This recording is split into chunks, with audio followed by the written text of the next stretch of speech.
Hello and welcome to the very first Q&A on this channel, which is basically just a thinly veiled, there we go, I can do words, a thinly veiled excuse for a thank you and a celebration for the fact that we've very recently hit 2,000 subscribers on the channel. In fact, at the time of recording, not only have we gone past 2,000 subscribers, but any day now it looks like we're going to go past 200,000 views on the channel as well, which I have to say, I'm blown away by. We only started, I think the 17th of October was the day I signed up to YouTube and put the first video out that same day.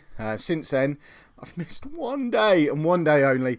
And that was just because I was really poorly. But other than that, it's been, what's that, 6-7 months of constant daily videos, most of which has been non-lethal legend, which has been ridiculously well received, and it's massively appreciated. When I signed up for YouTube, I didn't really come into this with any kind of expectation. It's been fantastic seeing just how quickly things have started to take off. Getting the comments and the likes and the discussion that gets going every day. It's moving over to Twitter and Facebook now as well with all that discussion. It's just been fantastic, and I want you guys to know that I really genuinely do appreciate all the support that you've given me. Hope it will continue. Put a little cheeky, tell your friends about it, request in there as well. If you are enjoying it, ultimately, I have an ego to maintain, so for me to carry on enjoying it, it has to carry on growing. So the best way, if you're enjoying the content, to ensure that it sticks around for a good long time is to make sure it continues to grow. Share it around with your friends, continue liking it, commenting, subscribing, getting everyone else involved. You know the drill. But it is massively appreciated, and seriously, for a moment and genuinely, thank you very much for the support. Hopefully I'll continue to put out content that you like and enjoy. But we need to get into the meat of this. We need to get into the Q&A element of this. So I have the Qs freshly prepared on my iPad. If I've missed any out, I apologise. I know I first started talking about this Q&A probably a couple of weeks ago, but I don't remember which episode that was on. I've gone back through the comments as far as I think is realistic and can't really see any Q&A questions. So these are mainly from the episodes from this week. And I think there's one that came through maybe on Facebook or Twitter as well. So if your question's not on there, don't worry. We'll do yours when we hit 5,000 in a few months' time, or 500,000 views. Oh, there's a comment. There's a discussion for the comments. What's going to come first, 5,000 subscribers or 500,000 views? That's an hopefully they'll both be done by my birthday, 10th of July, if anyone wants to send me a gift. So, first question. This one comes from Alex Coombs via YouTube. Do I think Peterborough have a bright future under Graham Wesley? Ish. Am I allowed to sit on the fence? I liked him when he first arrived. I don't understand what... In fact, no, that's not true. I do understand what he's doing at the moment, and it's just short-term frustration, hopefully feeding towards a long-term plan. The man seems to know what he's doing. He certainly talks a good game. Results were good when he first arrived. We hit a bit of a sticky patch off the back of the West Brom game, and just, I don't know if we got too big for our boots, or if, I don't know, perhaps we felt a little bit deflated by getting so close and then going out on penalties, but we hit a bit of a rough patch after that, and by the time we came out the other side of it, it hasn't really been worth pushing for anything. We're in the bottom half of the table. We're going to finish mid-table. So what he's doing at the moment is rotating the team regularly, which I can see why some fans are getting frustrated by that, but it's kind of reassuring seeing he's trying out all these different options.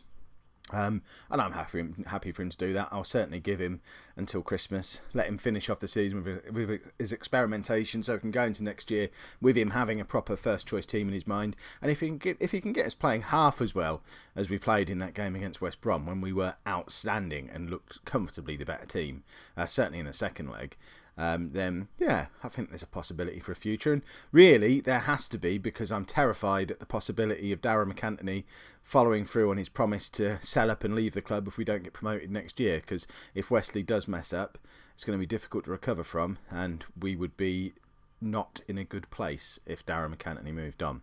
So, next question, less posh focused. We're getting back into the channel now. So this one's from Toby Moss. what is the best thing from this series? And I'm editing this question a little bit to take the meanness out. But what is the best thing from this series? A, the Lacio, and I'd like to think he means the Lacio haircut. No, not the player. The Lacio. It's become a fashion thing now. B, tactical advice in the comments. Or C, the episode where the rain ruined the sound. His personal favourite, which isn't even in his options, was the little green box that I sat in for a season. And I don't think you can beat the little green box. I loved that. I don't even know what I'm thinking now. I look back at those episodes and just shake my head. If I wasn't ready to do video properly, why did I do video? Why did I feel the need to, there you go, behind the curtain? This is worth this episode by itself. Why did I feel the need to hide that wall? What's so bad about it? I'm in my garage. If you pay attention, you'll know that's where I record. But I was so ashamed of that wall that I thought, well, if I'm going to have the camera on, I've got to use this green screen that I got for Christmas. I've got to hide it. Even if I don't know how to sort that out in post-production, I need to hide that really innocuous white brick wall that's behind me. Because otherwise, monsters and stuff. So yeah, I don't know what I was thinking. I was just eager to play with my new camera, play with my new green screen, and that was ridiculous. I didn't realise the rain actually ruined episodes. That's a bit of a worry. But like I say, I record in the garage, so there's not really a lot I can do about that. If I had to record in the house, the camera'd have to go. The green screen wouldn't fit in there. I wouldn't have room to set the camera up.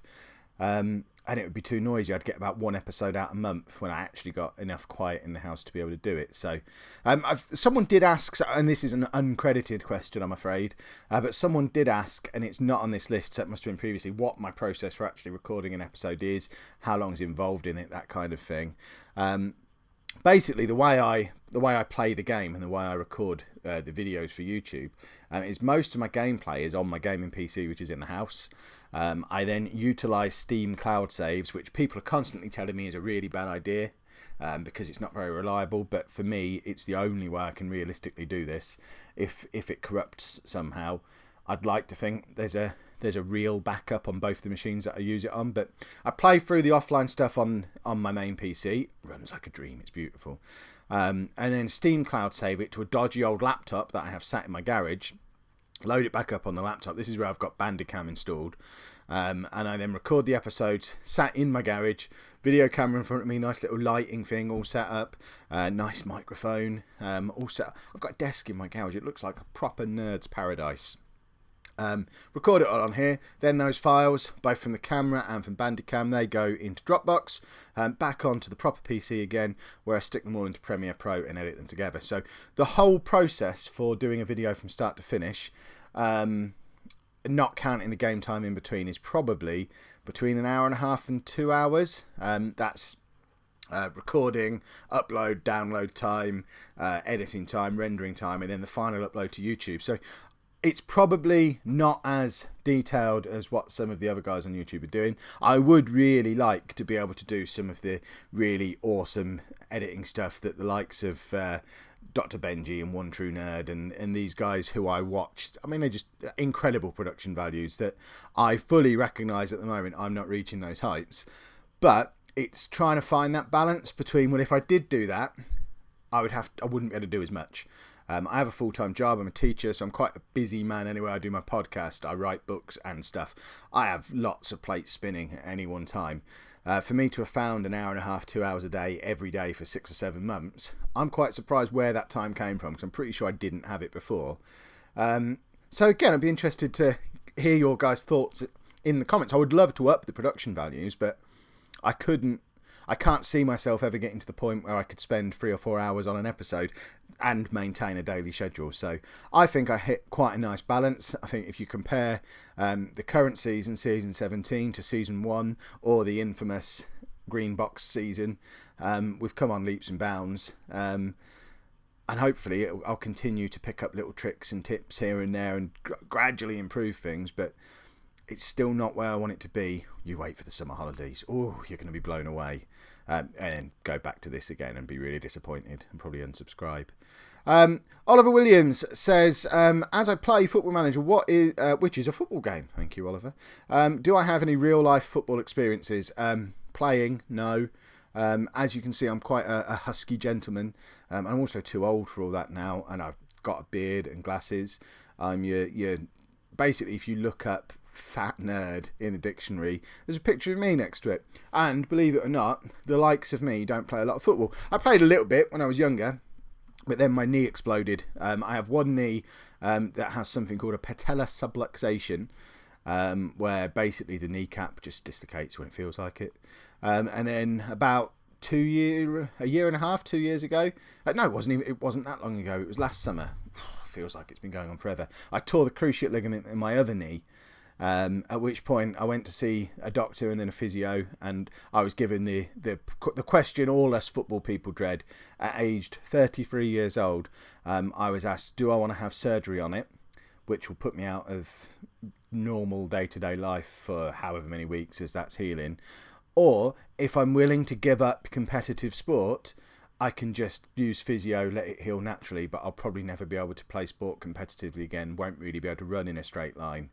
And I mulled it over, and with great regret, I did have to retire from competitive sport last year. So unfortunately, football for me is no longer an option. I'm not sure how it applies to stuff like darts and snooker, where there's not a lot of walking about. But yeah, I basically have two really dodgy knees that even if I was fit enough to get involved, I wouldn't be able to do it anyway because my legs would just explode. But yeah, when I was at school, bits here and there till I was about 14 and the knee exploded. Right, now we've got a few questions from Greenie. We're going to do these quick fire style because I'm conscious of I've already been waffling on for over 10 minutes on this and I didn't want to make this a massive long video. So, who do I love more, Ambrose or Arendt? Quick fire, Arendt, and I don't know why, because he left me. I know he came back, but Ambrose was more consistent over a longer period of time, but that first season with Arendt, bringing him in so cheap and him being such an instant goal-a-game hero, he really propelled Ipswich from we sort of might survive in the Premier League to, you know what, we could seriously win something. And he was basically the catalyst for that, so he'll always have a special place in my heart. Why do I choose Football Manager as the main content for the channel? Basically because for the last 20 years, and I think I've mentioned this on the channel before, possibly in one of the interviews that I've done, I worked out, based on, since Football Manager has been on Steam, which I think is from FM 08 or 09, I added up the total amount of hours I logged on Steam each one of those years, and then assumed that average was what it had been over the last 20 years. In reality, that average is probably lower, because when I was at school, I would have played far more Football Manager than I do now. I'm a grown-up with kids and all that stuff. But I was conservative. I took that as an average, and if that has been my yearly average for the last 20 years, I've spent 2 years of the last 20 years playing Football Manager, so 10% of my life. So the really simple answer for why Football Manager is because it's what I would have been playing anyway. There's nothing else. I certainly couldn't have done a single game channel on any other game, because there's nothing else that I know that I play a lot now, will still be playing 6 months, a year, 5 years down the line. So for a single game channel, it had to be Football Manager. And it had to be a single game channel because I'm not good enough to do a multi-game channel. I don't know enough. I'm not enough of a... I don't know. Multi-game channels just look like a lot of hard work that, I mean, he says, after just admitting 2 hours a day for the last 7 months. But I don't know, multi-game channels, we experimented a little bit with it through the podcast, and it just didn't take off in the same way as this one did. So I think certainly for people who are just starting out and finding their feet on YouTube, single game channel is the way to go. And if you have a game that is an obsession, it's a no-brainer. It has to be the one that you go with. When do I record was the next question from Greenie. Usually at 8:30 each day. I come out into the garage as the kids are being put to bed. I sit here, record for maybe half an hour, 40 minutes, and then head back into the house, and that whole process begins. And I'm usually adding a thumbnail and uploading to YouTube by about 10:30, 10:45. If I could make enough, would I do this full time? That's a big if, and I just don't see that it realistically would happen, because my definition of make enough is probably different from if I was a 17-year-old doing this. I'm a grown man with a good job, other income sources as well that I have to commit to, and I don't see that it's realistic for me to earn even close to what I would need to earn each month doing this to be able to do it full time. Don't get me wrong, it would be loads of fun, but even if I woke up tomorrow and was told, yeah, for the next year you're going to earn at least $5,000 a month off of YouTube, I don't know if I'd be able to give up my real job to be able to do it, just because they could change the rules at any moment. And yes, that can happen in any job, but would I be willing to commit to YouTube full time, give up teaching, give up writing? It would be a big ask, and I'm not sure that I'd be able to do it. That being said, if it was like £500,000 a month, I'd probably find a way. And do the kids at school give me tips on Football Manager? No, they're rubbish at it. I know a few of them watch, and because of the rules of how all this stuff works, if they ever try and subscribe or comment or follow me on any social media stuff, I have to block them instantly. It's the rules. I don't want to go to jail. But I know some of them do watch. They mention it every now and again, but they don't have a clue. And they'll probably give me... This is a true test to see if they make it. What are we? We're about 15 minutes into this video. Let's see if they really watch, because I'm telling you, none of you have any idea what you're talking about. And if you disagree with me, raise it with me. Not going to hear from any of them. Right, next question is from Dylan Keenan. He wants to know what my best posh moment is. I've been a posh fan since I was 7 years old. My first, or was it 8? A long time ago anyway. My first game was in the 1990-91 season. So I was there at Chesterfield when we got promoted from the old 4th Division into the 3rd Division. I was there at Wembley the year later when we beat Stockport in the playoff final to go up to the old 1st Division. I was there when we finished mid-table in the 1st Division. I was there when we beat Darlington at Wembley in 2000. I had to skive off my last day at school to go to that one because it was on a Friday night. I was there for any other promotions that have happened since. I was there when we beat Leicester 2-0 away with Charlie Lee scoring 2-0 at home, sorry. Charlie Lee scoring a brilliant goal. That was the year Leicester went up from League One, or whatever it was called at the time. And I'm pretty sure we went up with them that year. I was there at Old Trafford when we beat Huddersfield. I was there at the Johnson's Paint Trophy final. I'm always there.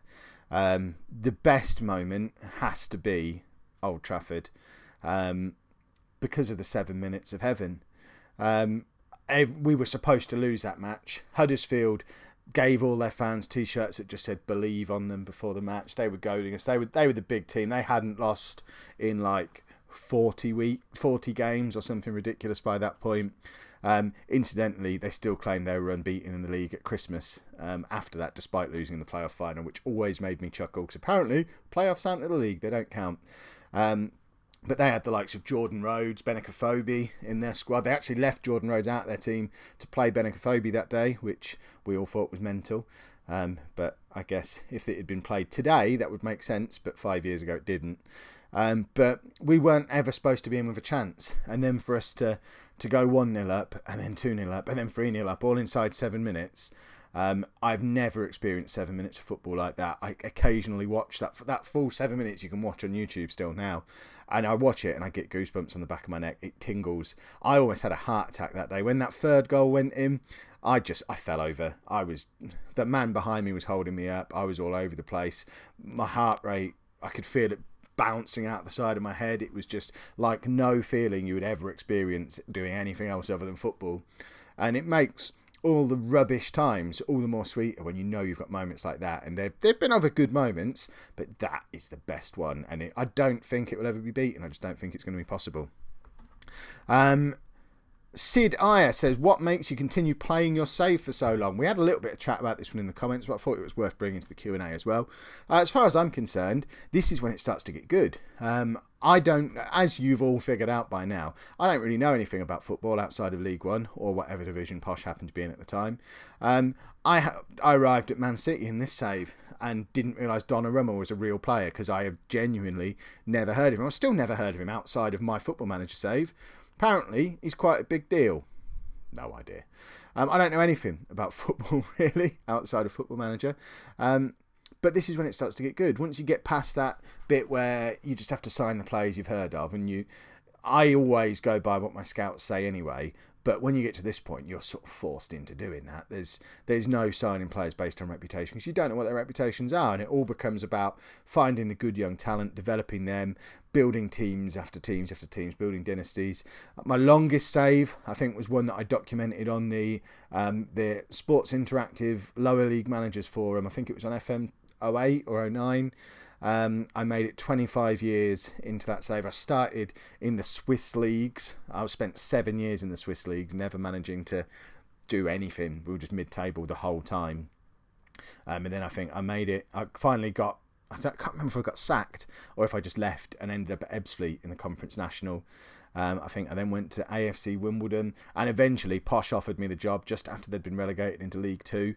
I still remember Ben Smythe, midfield player who was just emerging through the youth team as I got the job in League Two, and he was still there as our captain when we won the Champions League, and it was brilliant. And that was about 25 years I did on that one. And I just love it. I don't understand how people can get bored of a save once you get this far into it. As long as the save doesn't corrupt, this is me now until FM 17. And I'm enjoying it way more now than I was back in the first 4 or 5 seasons. I think that probably comes through in the videos now. It's just so much more fun when it gets to this stage.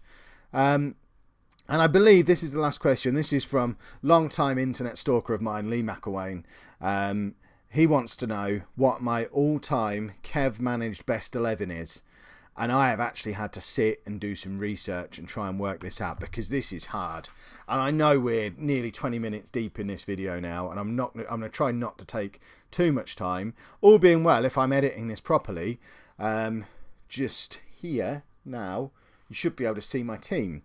And I'll talk you through it just to explain some of what might be the more odd decisions in there. So starting from the back, Matt Lee in goal. I just don't see that I've had a better goalkeeper than Matt Lee.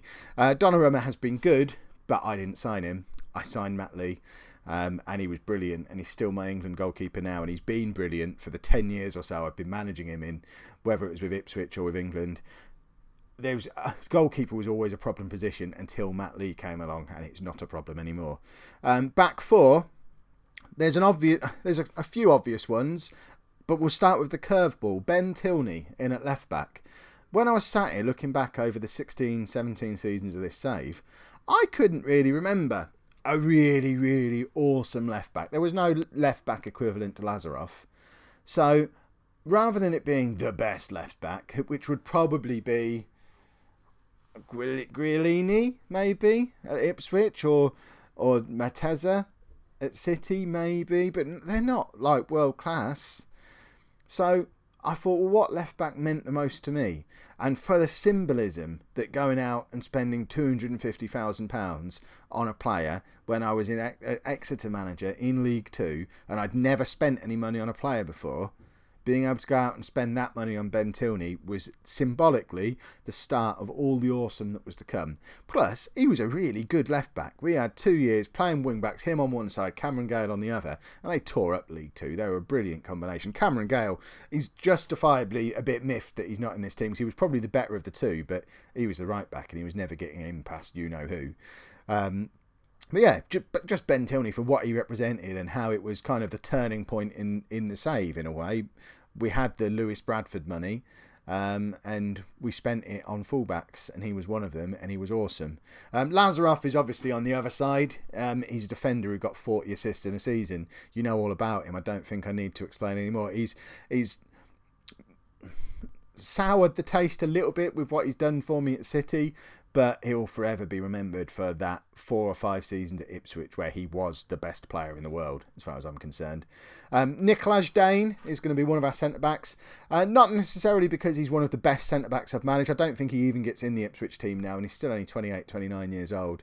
But for the fact that he came into that Ipswich side when he was 18 years old, on loan from Chelsea. He stayed on loan for 2 years. He was there when we got promoted out of the Championship. We eventually managed to sign him after he had another season on loan with us in the Premier League as well. We signed him permanently. I think he was age 21. He obviously became Ipswich captain before long. Didn't keep it for very long because Lazaroff took over. I think that happened, or did I dream that? But not only was he there when we were a mid-table championship team, he was there when we won the FA Cup twice. He was there when we won the Europa League. He was there when we finished second in the Premier League. And he was, I mean, he's probably played more games for me than anyone else in this save. And he was just awesome. So Dane has to be part of this team just purely for awesome factor, and really ran Lazaroff close for being captain, but I've given Lazaroff the captaincy just because he's probably the best player who's ever played for me, despite him not getting in my current team. And then the other centre-back I've given to Ron Osborne, which might seem a bit of an odd one because I've only had him for a couple of years, but I've had him both as my first signing at Man City for £40 million after I'd spent 5 years trying to sign him from Everton for Ipswich. He's my Man City captain, he's my England captain, he's just brilliant. Yes, he's 30 years old now, and we probably didn't get him at his very, very best when he was at Everton, but I really tried. I would have had him and Dane together. I mean, those two as a centre-back partnership was what was supposed to happen at Ipswich so many times. We never managed to get it happen, but now in this best 11, it's happening. So, moving into the midfield, there's a curveball again, and we'll start with him, Kyle Dixon. Now, you have to have been watching since the very first season to have any idea who I'm talking about. And it's a bit odd because I actually released him on a free transfer at the end of that season as well. And that's probably the biggest mistake I've made in this save. And if I hadn't have done that, I might not have got Boston relegated. And I don't know, things might have turned out differently. They've obviously not been too badly, but we might not have had all that messing around for a year at York, maybe. Who knows? But he was our player of the year we won the Conference North. He was brilliant, playing in central midfield, advanced playmaker in central midfield, scored a hatful of goals, was constantly the top average rating in the Conference North. He was just brilliant. I don't know why we let him go. I tried to sign him for York, I tried to sign him for Exeter, and he wasn't quite good enough for league football. But for that one season, way back at the start, he was brilliant. So he makes it into the team. Lewis Bradford is there. Not even necessarily for what he's done for me as a Man City or England player, more to do with, again, what he represented. He came through the Exeter youth team, was sold 6 months before I was appointed as manager. And we got £3 million for him, and that was the money I used to build the promotion-winning Exeter team. So without that, we wouldn't have got Exeter promoted. I wouldn't have got the Ipswich job. It would have been a very different story. So Lewis Bradford was crucial, but he's also a really important player, particularly in my England team now. But also, spoilers. In fact, no, it's not spoilers. This is coming out after those episodes. As we move further into season 17 in Non-League to Legend, he's actually becoming quite an important player in the Man City team again as well. So he represents the start of lots of awesome in the same way as Ben Tilney did, but he's actually turning into a really good player for me as well, even though he's 30 years old now. He'll be there at the Euros in the summer, hopefully vice captain, we're lifting up the trophy, and it'll be brilliant. And then the third member of my midfield could be none other than Lasse Viggen Christensen, the very first player I signed for Ipswich. I was so excited when I brought this guy in, and he stayed with us from the first day I walked through the door through to basically when he got too old to play for us anymore and he has to move on. He was an absolute legend. I can't believe he's not on the Ipswich Legends list. I would say he's more deserving of being on there than I was, and I moaned enough about me not being on there. But he was just brilliant. He must have played 300 or 400 games for Ipswich. Was there when we were rubbish in the Championship, and in the same way as Dane, was there when we started lifting trophies as well. Although probably not for the Europa League. I think he was there for the first FA Cup though, albeit probably knocking around on the bench. He's a manager now as well, so hopefully he'll end up becoming part of the Man City backroom staff at some point, because I would very much like to get him involved because he's my hero, or one of them. And talking of heroes, the front three. This was one of the most difficult positions, and I can't believe I haven't been able to fit Modu Fall or Dale Southwell into the front three anywhere, but Southwell doesn't get in because of what he did, and we all know what he did. And Modu Fall just misses out because I never fell in love with him in the same way as I fell in love with the three who've made it in. Ambrose and Sterling, we know all about them. We all remember me saying they were going to be a Premier League strike partnership when we signed him in that first summer at Ipswich. They never really did it. They didn't play together very much. That one season they had playing together when we got promoted from the Championship, when Keziah Sterling scored, 40 goals. The season after, Ambrose had got 30 odd. It was just brilliant. It was so exciting to watch. And obviously Sterling managed to stick around for a couple of years in the Premier League before going off and having a pretty decent career with Brighton. I think he's now retired, but for a while there, certainly in the Championship, he was awesome. And just again, because of when he came in and what he went on to do, and because we had that development of him as a player over 5 or 6 seasons, he meant a lot to me. And then we know all about Thierry Ambrose. I mean, Mr. Ipswich Town. I still have his tie that I wear for cup finals. And I don't know if there'll be another player who was as important to the narrative of non-league to legend as Thierry Ambrose turned out to be. We brought him for less than £1 million, and he must have scored 150 goals for Ipswich, important goals as well. He was just brilliant. And then Christian Arendt, it was that season. We signed him for £3.5 million from Dortmund, and he just lit Europe alive. Ended up going to Bayern Munich for stupid money. We signed him back for next to nothing again, and he was never quite as good after he came back. But that first season, I genuinely thought we had the best striker in the world playing for Ipswich, and for a time he probably was. Bayern Munich paid an absolute fortune for him. They obviously thought he was good, and it was just very exciting. So that is my top 11. Now, when we do the 5,000 subscriber special, that might change because we've got some players coming through at the Man City team at the moment who might take over. Some honourable mentions who were close to making the cut, but I've not really known them long enough. And because I didn't sign some of them, didn't feel right putting them in. But Gilberto, Ayrton, João Roberto, Umputu, they're brilliant, brilliant players. Jans, Koulibaly. I mean, most of this Man City team could probably walk into that, but they're not. They don't mean as much to me yet as those guys do. So for that reason, they get the nod. Right, I have talked for probably getting on for half an hour now. I can't even see the timer, so it's probably best I wrap things up. Thank you very much to everyone who submitted questions. If I, for whatever reason, I didn't read yours out, apologies. It will just be it wasn't there when I looked through the comments, or I forgot to write it down, or I'm just incompetent. Don't worry, there will be another Q&A soon.